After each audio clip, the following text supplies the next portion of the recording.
Growth marketing was built on continuous improvement. Experiment, optimize, compound. And yet, if you're a brand leader today, it probably doesn't feel like growth is compounding. Despite more data, more tools, and more optimization than ever before, hitting growth targets is getting harder. ROI is slipping, effort is rising, and that's not a discipline problem, it's a model problem. The traditional growth model was designed for a version of the consumer that no longer exists, one without context, identity, or lived experience shaping their decisions. And as consumers have evolved, that mismatch has become costly. So in this episode, I'm applying the same continuous improvement lens that defines growth marketing to the growth marketing playbook itself. We're going to get all the way into it after this short break. So HubSpot helped Tumblr solve a really big problem. They needed to move fast to produce trending content, but their marketing team was stuck waiting on engineers to code every single email campaign. Now they use HubSpot's customer platform to email real-time trending content to millions of users in just seconds. The impact? 3 times more engagement and double the content creation. Want to move faster like Tumblr? Visit HubSpot.com. When growth marketing works, it works because of one simple idea: improvement compounds. You run experiments, learn from real behavior, and use those insights to create better experiences that drive long-term growth. That's why growth marketing has always gone beyond channels or tactics. At its best, it's a mindset, a way of learning your way into growth. The challenge is that most teams today are still applying that mindset through a model that hasn't meaningfully evolved alongside the consumer. And that matters because models shape what we measure, what we optimize, and ultimately who growth works for. So before we talk about what needs to change, we need to look closely at the model most growth teams still rely on. That's AAARRR, or as the pirates say, ARR. And it stands for Awareness, Acquisition, Activation, Retention, Referral, and Revenue. And on the surface, it's a solid model. It's logical. It's intuitive. It helped countless brands grow over the years. But it was built to scale growth through a general market approach. And while general market marketing was incredibly efficient for a long time, it's no longer as effective as it used to be. Not because brands stopped executing well, but because the market itself has changed. The American Marketing Association recently published its 2026 Future Trends in Marketing report. One of the key shifts it highlights is the move toward building trust in an increasingly fragmented world. The AMA summarized it this way: traditional segmentation models built around demographics no longer capture the forces shaping consumer behavior. The center of influence has shifted toward identity-based communities where networks are bound by shared values, beliefs, and cultural norms. I sat down with Bennie F. Johnson, the CEO of the AMA, to talk about what this shift means for general market marketing. His take was clear. General market marketing isn't obsolete, but it's no longer optimal. Here's how he put it. The reality is general marketing can still work. It's a question of good, better, best. It's a question of meeting goals versus exceeding. It's a question of surviving versus thriving. He went on to add, what we know is if you want to be able to separate your brand, distinguish your brand, thrive in markets, it's going to be best to evolve to these more relevant approaches to marketing. So this is the tension that brands are navigating today. They're trying to communicate to large general audiences inside a deeply fragmented market. And consumers are always asking a fundamental question. Is this product for people like me? And right behind it, do people like me actually succeed here? This is what I call people like me marketing. When brands don't answer those questions clearly, they leave the work to the customer. And most consumers today won't do that work. They won't take the risk. They'll keep their money in their pocket or spend it with a brand that has made belonging and success obvious. But it's hard to find people like you in a crowd of a million. And it's just as hard to communicate people like you belong here when you're speaking to everyone at once. I once tried coordinating preferences for a vacation with fewer than 20 people. And even that required real intention. Scale isn't the problem. Scale without intention is. Which brings us to the next question. What exactly is AAARRR optimizing for? The AAARRR model didn't emerge by accident. It was designed to solve for a very specific problem: how to grow efficiently at scale. At a time when markets were less fragmented, channels were fewer, and audiences were easier to reach in aggregate, growth required systems that could expand reach, improve efficiency, and standardize measurement across large populations. The AAARRR model did exactly that. In fact, its strength comes from what it optimizes for. First, it optimizes for reach. Awareness and acquisition sit at the top of the model for a reason. Growth is assumed to begin with exposure at scale. The more people you reach, the more opportunities you create downstream. Volume becomes the lever. Reach becomes the proxy for potential. That logic works well when audiences are relatively homogeneous. But as markets fragment, reach alone becomes a blunt instrument. Exposure without context flattens difference, and the signal travels but resonance weakens. Second, the AAARRR model optimizes for efficiency. Conversion rates, customer acquisition costs, lifetime value, velocity through the funnel. These metrics reward speed and consistency. The goal is to move people through the system with as little friction as possible. Now, efficiency depends on predictability. The fewer exceptions you have to account for, the easier it is to optimize. But relevance introduces variation. It requires slowing down to understand different needs, motivations, and constraints. Things efficiency-driven systems are not built to prioritize. And the third AAARRR optimizes for standardized measurement. To work at scale, metrics need to be comparable. That's where averages come in: average conversion rates, average time to activation, average lifetime value. Averages make performance legible. They allow teams to benchmark, forecast, and optimize. But they also obscure variation. When averages become the center of gravity, the average customer becomes the reference point for growth decisions. Outliers get treated as noise, edge cases get deprioritized, and relevance, by definition, is most visible at the edges. This is where the trade-off becomes clear. AAARRR doesn't break down because it's flawed. It creates friction because of what it's designed to do. Models that optimize for scale naturally favor reach over resonance, efficiency over nuance, and averages over specificity. For a long time, those trade-offs were acceptable, more than acceptable. The efficiency gains outweighed the losses. But in a fragmented market where influence travels through smaller, identity-based networks, the cost of optimizing for the average customer has increased. When growth models prioritize what's easiest to measure at scale, relevance is the first thing to slip. And in modern markets, relevance isn't a nice to have, it's the difference between momentum and stagnation. Because when growth strategies are optimized for averages, relevance gets lost at the edges. And today, the edges are where growth lives. And those edges, they're growing. All right, so after this short break, we're going to get into where identity friction shows up across the traditional AAARRR funnel.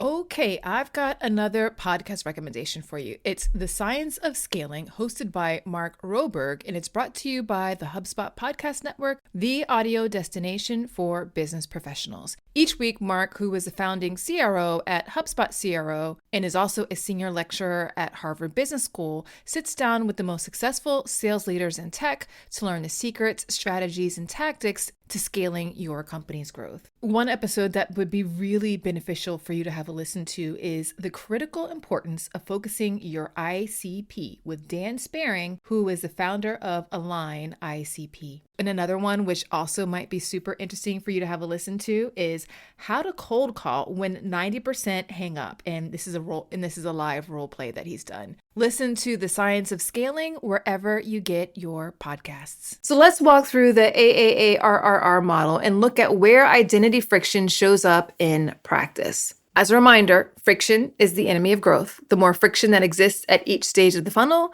the harder it becomes to attract, convert, and retain the people you're trying to serve.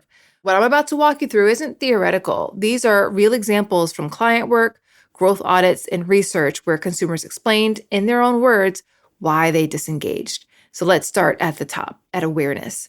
At the awareness at this stage, brands often invest heavily in paid media to reach new audiences and introduce their product or service. But here's where identity friction shows up.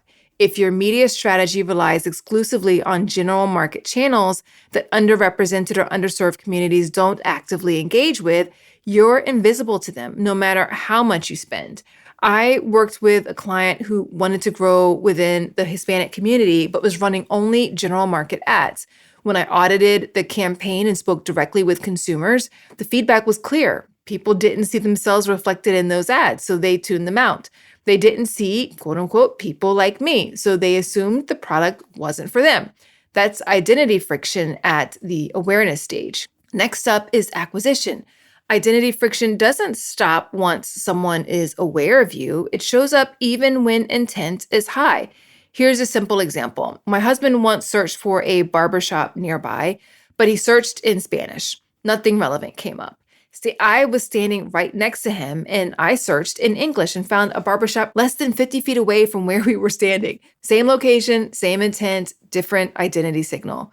The acquisition channel simply wasn't optimized for how he searched in Spanish language, even though 25% of our community are of Hispanic descent, and lots of them speak Spanish. This shows up constantly in food and hospitality. Our family follows a gluten-free diet for health reasons. And when we're in a new area, we search for gluten-free or gluten-friendly restaurants nearby. Many restaurants do have options that would work for us, but because they haven't labeled or communicated that information clearly, it's very hard to find them. So we go elsewhere. And again, intent exists, demand exists, but identity friction breaks the funnel. Let's talk about activation. This part of the funnel is often designed to get customers to their aha moment as quickly as possible. But speed means nothing if the experience isn't usable. Imagine a customer who is hearing impaired logging into a new platform. The onboarding relies heavily on explainer videos, but those videos have no captions or transcripts. That customer can't access the information they need to experience value, not because they lack interest, not because the product isn't good, but because the activation experience wasn't designed with their needs in mind. That's identity friction blocking activation. Moving on to retention. It depends on a whole heck of a lot more than just satisfaction. It also depends on belonging. If people don't feel seen or understood, they disengage. I spoke with a woman who joined a networking group when she first started her business. She eventually left, not because the group lacked experience, but because she didn't feel comfortable there. She joined another group with more people like her. She felt understood. She felt supported. That sense of belonging directly affected where she stayed. Had the original organization known that this was something that they needed to optimize for, they could have made some tweaks that could have worked for her, but instead they lost her. All right, let's finish this out with referral and revenue. People don't recommend brands to people like them unless they've had a stellar experience. And when identity friction exists anywhere in the journey, conversion rates suffer. Lower trust leads to lower activation leads to lower retention leads to fewer referrals and less revenue. Not because people aren't interested, but because the experience wasn't designed for them. So what's the pattern? When this traditional growth marketing model is applied without an identity lens, friction compounds across the funnel. And that's the core issue. The model assumes a general market customer, but the market no longer behaves that way. So how do we evolve this funnel and make it a more effective identity-layered growth model? Let's talk about it. So at this point, you might be wondering, does applying an identity lens mean that you now need 50 different marketing funnels to be effective? And the answer, I hope you'll be happy to hear, is no, it does not. An identity-layered approach to growth isn't about multiplying funnels. It's about being intentional and letting what you know about your customers determine where and how the funnel needs to adapt. The starting point is simple. You first need to identify the different identities that already exist within your audience or the ones that you want to reach next. Then you make a deliberate choice about which audiences you're prioritizing and ensure the funnel is optimized for their ability to move through it. Sometimes that means making small adjustments to what you're already doing. Other times it means rethinking parts of the journey entirely so the experience is actually relevant to the people you're trying to serve. Here's what that looks like in practice. Let's say you want to reach the Hispanic audience in the US. In some cases, representation within general market campaigns may be enough, so people can quickly see that what you offer is for people like them. But in other cases, relevance requires more than representation. It may mean creating distinct awareness or acquisition content that reflects different language preferences, cultural context, or decision-making needs. I spoke with Salim Damani, a growth marketer at HubSpot responsible for the French-speaking market. He shared this insight. He said, in my experience, native blog posts created with a regional SEO approach bring 4 times more traffic on average than localized blog posts. That's a perfect example of identity-layered growth in action. Evolved funnel, same objective, different execution, because relevance changes outcomes. And this approach can't stop at acquisition. Many brands invest heavily in identity awareness and acquisition, only to fall short at activation. I've worked with clients who built strong onboarding and support experiences for English-speaking customers, then invested significantly in acquiring Spanish-speaking customers without having the resources in place to help those Spanish-speaking customers succeed once they signed up. The result? High intent, low activation, unnecessary friction at the moment value should be delivered. An identity-layered AARRR growth model forces consistency across the entire journey, not just the top of the funnel. So at its core, this approach requires deep customer intimacy. You need to understand what different people need from you at each stage of the journey and where a one-size-fits-all experience creates friction instead of momentum. That's why data matters here. Understanding the identities already present in your customer base and the communities driving growth across the market is the foundation for evolving your growth marketing approach without making it more complex. It's not about building more funnels. It's about building a more relevant one. All right, so what's going to change in practice for you as you apply this new lens, this new identity-layered approach to growth marketing? To be clear, it does not mean throwing your entire growth marketing playbook out the window. It just means evolving it.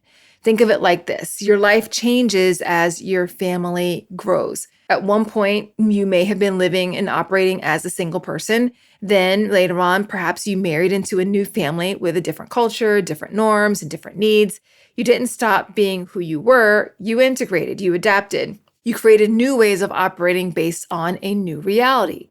That's what an identity-layered growth approach requires. First thing that changes is your inputs. You need to clearly identify which customer identities you're going to prioritize when designing your funnel and overall experience. Not every audience at once, intentionally chosen ones. From there, you need the inputs that help you serve them well. That's where customer intimacy comes in, understanding what those audiences need, expect, and experience at each stage of the journey. The next step is mapping your entire funnel and customer journey through that lens. As you do that, you're asking 3 simple questions. What works well in this funnel as is? What needs to be adjusted for this specific community? And where do we need a different approach entirely to make it work? Looking at the journey through those 3 buckets helps you quickly identify where gaps exist, what to prioritize first, and what systems you need to sustain this work over time. Measurement matters too. I've worked with clients who had strong visibility into how different customer groups were performing across their funnel by identity. In one case, that data made it clear the brand was underperforming with African American consumers, which allowed us to pinpoint exactly where friction was occurring. I've also worked with brands that had no way to distinguish performance by identity at all. And without that visibility, it was nearly impossible for them to understand who they were actually serving well and who they weren't. The good news is this: you don't need an entirely new set of KPIs, but you do need to understand how performance differs or doesn't based upon identity. But because averages can hide friction, and visibility is what allows growth to compound. So if you want a deeper dive with concrete examples of how teams do this well, episode 146 goes into much more detail, and I'll link it for you in the show notes.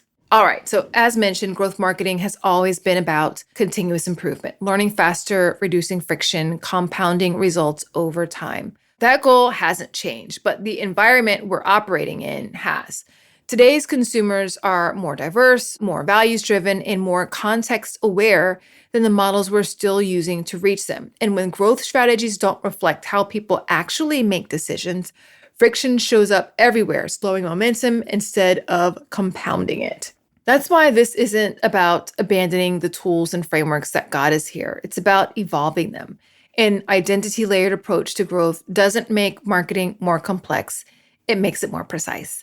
It helps brands stop optimizing for an imaginary, quote unquote, average customer and start designing experiences that real people can move through with confidence, clarity, and trust. And when friction is reduced across the journey, when people can see themselves, understand the value, and feel supported, growth doesn't just happen faster, it lasts longer. That's the opportunity in front of growth teams right now, to apply the same continuous improvement mindset we bring to campaigns and channels to the models that shape our thinking in the first place. Because growth marketing isn't just about scaling systems anymore, it's about earning relevance. And when relevance compounds, growth does too. Now, if you are interested in finding out what may be slowing your growth for your own brand, take this quick diagnostic. It should only take 2 to 3 minutes for you to fill it out. And then you'll get a report that highlights key areas that you may need to focus on and what your path forward may be to get unstuck and get better results. Go to frictionlessgrowthlab.com/quiz to take the assessment. Until next time, remember, growth accelerates when you remove friction for your customers and for your business.